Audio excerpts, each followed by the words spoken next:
নমস্কার বন্ধুরা, ঐশীর মার রান্নাঘরে আপনাদের সবাইকে স্বাগত। শীতকালে এখন বাজারে প্রচুর পরিমাণে মটরশুঁটি উঠেছে। শীতকাল ছাড়া বাকি সারা বছর মটরশুঁটি পাওয়া গেলেও বেশ চড়া দামেই কিন্তু মটরশুঁটি আমাদের কিনতে হয়। তাই শীতকালে যখন মটরশুঁটির দামটা একটু কম থাকে তখন আপনারা বেশি করে মটরশুঁটি কিনে সারা বছর আমি যেভাবে ভিডিওতে দেখাবো সেইভাবে মটরশুঁটি সংরক্ষণ করে রাখতে পারেন। তাতে করে আপনারা সারা বছর পছন্দ মতো খাবারে মটরশুঁটি ব্যবহার করতে পারবেন।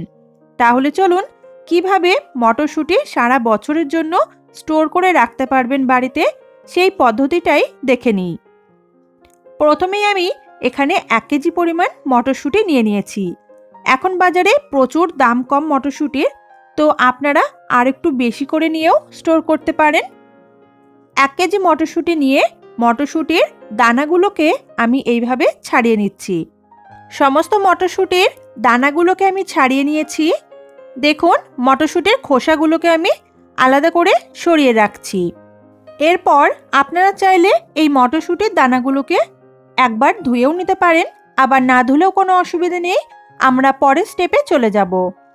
একটা কড়াইয়ে আমি বেশ খানিকটা জল বসিয়ে দিচ্ছি গরম হতে।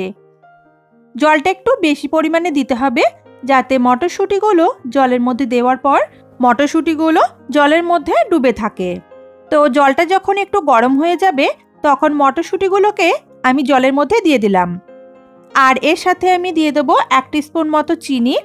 চিনিটা দিলে মটরশুঁটির যে সুন্দর একটা সবুজ রং সেটা কিন্তু সারা বছর এই মটরশুঁটির মধ্যে বজায় থাকবে। এবার ভালো করে একটু নাড়াচাড়া করে দিলাম। তারপর এটাকে ঘড়ি ধরে 2 মিনিট মতো এই গরম জলের মধ্যে রেখে দেব।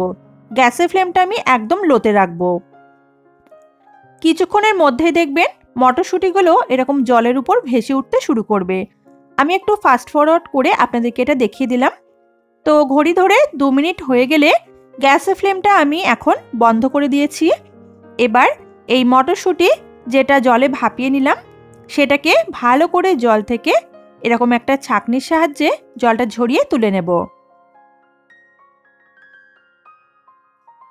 সমস্ত মটরশুঁটিগুলো আমি একটা আলাদা পাত্রে তুলে নেওয়ার পর ওই মটরশুঁটির মধ্যেই খুব তাড়াতাড়ি করেই দিয়ে দিতে হবে ফ্রিজের ঠান্ডা জল। আপনারা চাইলে এখানে বরফ জলও ব্যবহার করতে পারেন। জলের মধ্যে বরফ দিয়ে তাহলেও চলবে। তো আমার কাছে ফ্রিজের ঠান্ডা জলটাই ছিল, তো সেজন্য আমি এটাই ব্যবহার করলাম। এবার এটাকে আমি 15 মিনিট মতো এই ঠান্ডা জলের মধ্যে ভিজিয়ে রাখবো। 15 মিনিট পর মটরশুঁটিগুলো কিন্তু এখন অনেকটাই শক্ত হয়ে এসেছে, যেহেতু গরম জলের থেকে আমি সরাসরি ফ্রিজে ঠান্ডা জলে রেখেছিলাম।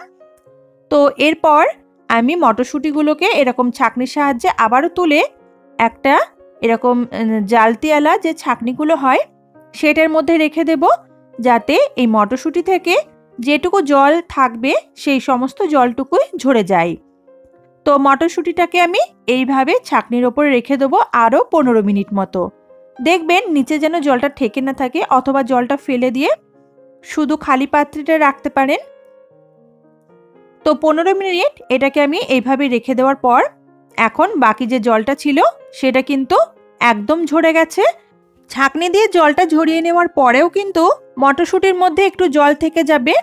তো সেজন্য আমি একটা প্লেট নিয়ে নিলাম আর মটরশুঁটিগুলোকে প্লেটের মধ্যে এইভাবে নিয়ে নিচ্ছি। চাইলে আপনারা ফ্যানের নিচেও 15 মিনিট মতো রেখে দিতে পারেন।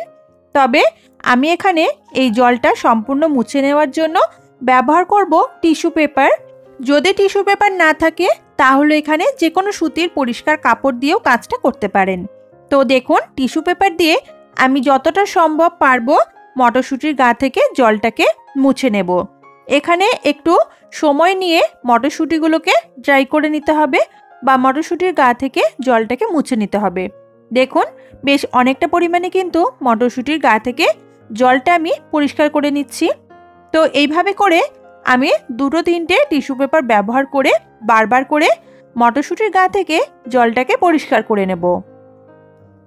এবারে দেখুন, মটরশুঁটিটা কিন্তু সম্পূর্ণ শুকনো হয়ে গেছে, একটুও কিন্তু মটরশুঁটির মধ্যে আর জল নেই। তো এবার এই মটরশুঁটিগুলোকে স্টোর করে রাখার জন্য আমি এখানে নিয়ে নিয়েছি কাচের বোতল। তো এরকম কাচের জার যদি আপনাদের বাড়িতে না থাকে, আপনারা যে কোনো এয়ারটাইট বক্স বা যে কোনো জিপলক ব্যাগেও আপনারা রাখতে পারেন, বা নর্মাল বাড়িতে আমাদের যে প্লাস্টিকের কাগজগুলো থাকে সেগুলো কিন্তু ব্যবহার করতে পারেন। তবে ভালো হয় যদি এরকম কাচের বোতলে আপনারা মটরশুঁটিগুলোকে স্টোর করেন। তো কাচের বোতলে বা যে কোনো এয়ারটাইট বক্সে রাখলে আপনারা নর্মাল ফ্রিজে রাখতে পারেন। আর যদি কোনো প্লাস্টিকের ব্যাগে রাখেন তাহলে অবশ্যই কিন্তু ডিপ ফ্রিজে রাখতে হবে। এইভাবে করে মটরশুঁটি আপনারা সারা বছরের জন্য স্টোর করে রাখুন। আশা করছি আজকের ভিডিওটা আপনাদের ভালো লেগেছে বন্ধুরা। যদি ভিডিওটি ভালো লাগে প্লিজ ভিডিওতে একটা লাইক করে অবশ্যই বন্ধুদেরকে অনেক অনেক শেয়ার করবেন। আমার চ্যানেলে নতুন দর্শক বন্ধু হয়ে থাকলে অবশ্যই অনুরোধ রইল চ্যানেলটিকে সাবস্ক্রাইব করে নেওয়ার, পাশে থাকা বেল আইকনটা প্রেস করে রাখবেন এরকম নতুন নতুন ভিডিও দেখার জন্য। দেখা হচ্ছে পরের দিন নতুন কোনো রেসিপিতে। ততক্ষণের জন্য সবাই খুব ভালো থাকবেন। আজকের মতো টাটা।